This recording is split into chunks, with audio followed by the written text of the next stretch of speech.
Hey everybody, this is Sportimus here, and this time around, I've got for you something different. Nope, as you might have guessed, this is not a Transformers review. Big shock! This is actually, if you haven't guessed already, a special review on the new, and I mean new, Indiana Jones action figures. What do they look like? Golly, what's an Indiana Jones? Well, Indiana Jones is a popular character that started off in the early 80s, starring Harrison Ford as the hero, Indiana Jones. Now, his real name is Henry Jones Jr., but he had a dog named Indy, and he liked that dog. He loved that dog so much that he adopted the name for himself, Indiana Jones.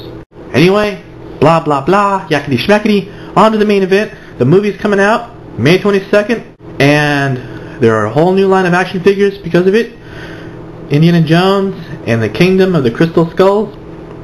Man, this line is big. It encompasses not just the movie that's coming out this summer, but it encompasses all of the 3 previous movies as well. You got Raiders of the Lost Ark, The Temple of Doom, and The Last Crusade, all in this line.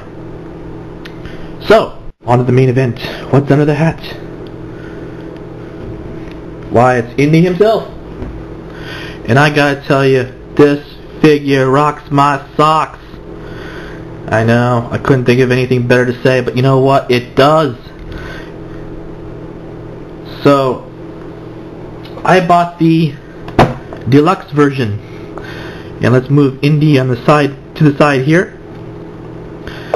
And as you can see in the back of, well, it's the front of the box, but in the background, you can see there is a very nice action scene where you've got the naughty Nazis up to no good and they're being chased and all that stuff. But it's very cool. These figures are not that big, and you've got, this is the deluxe sets have extra stuff with them. It's not just the figure, but it's got like a little play set for each of them. So you have this one, you have this one, and you have this one. This is the German motorcycle, a German soldier with motorcycle, Indiana Jones in a temple trap, Indiana Jones in Temple Pitfall. I passed on these. They were all there at the store. Not what I really wanted, because I'm not much of a, figure playset kind of guy. I'm much more rugged than that sort of thing. But I might get this guy, because you can never have too many Germans running around, Achtung, Fahrzeugnogan, ja, I get you now, Indiana Jones. You shall 9 pass. Alright, that was really horrible. But in any case, I'm going to lift this up here, and it says Indiana Jones with horse. Hoity.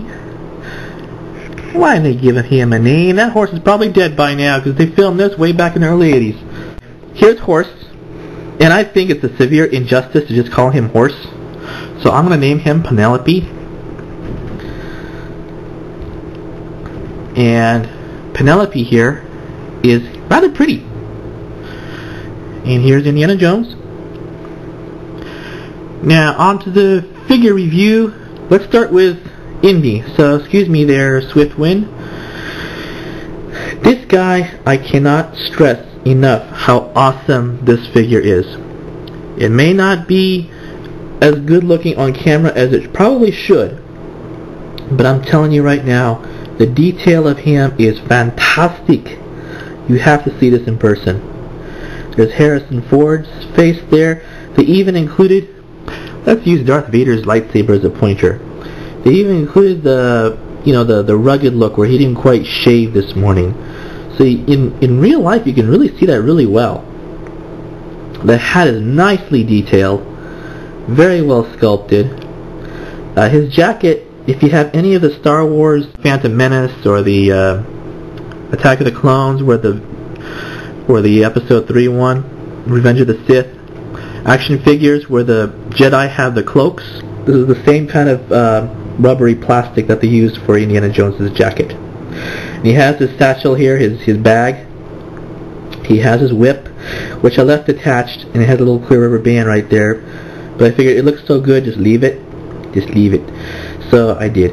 And he has even the dirt on his pant leg, which is very well done. It's got a very nice transition from really dirty shoes to dirty pants, and it fades to the regular pant color very nicely. It's as if he was just running in the sand. I mean, it really looks good. The detailing on his pants and clothing, the wrinkles, the folds and such, very nicely done. Man, he does have very good posability. He bends at the leg, bends at the knee, so he's got the put a little captain in ya, Captain Morgan. He moves back, so you know he's got a good range of movement in his legs.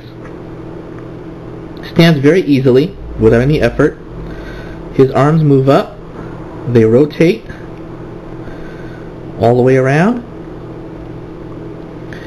and he bends at the elbow, but he can only bend that far, but that's okay. I can live with that. He also twists at the elbow, and a little bit on his hand, but not a whole lot. Well, actually, no, that was his elbow. I take it back. But it's very rubbery plastic, very flexible, very nicely done. So you can put a lot of posability in this guy, and you really don't see the joints. It's pretty well hidden because of the folds and the sculpting. You don't really notice it as much, which is nice. Very nicely done. Of course, there's other arm moves, but I'm not touching it. This is the Deluxe Figure, and the Deluxe Figures, like I said, come with an action scene. And I think that the Deluxe Figures are a little bit bigger than just the figures on their own, but I could be mistaken. I had a hard time comparing because these Deluxe Figures look a little bit different than the regular figures that are. These are $9.99. The regular figures are about $6.99 to $7.49, and these deluxes look a smidgen bigger than the individual figures for some reason. I could be mistaken, and I intend to buy one for comparison. I didn't find one that I liked, but I will buy one eventually and see how it goes. But these are about 3 3/4 inches in height, and both are very detailed. Both are very, very nicely detailed. This is the right way to do an action figure. He's so detailed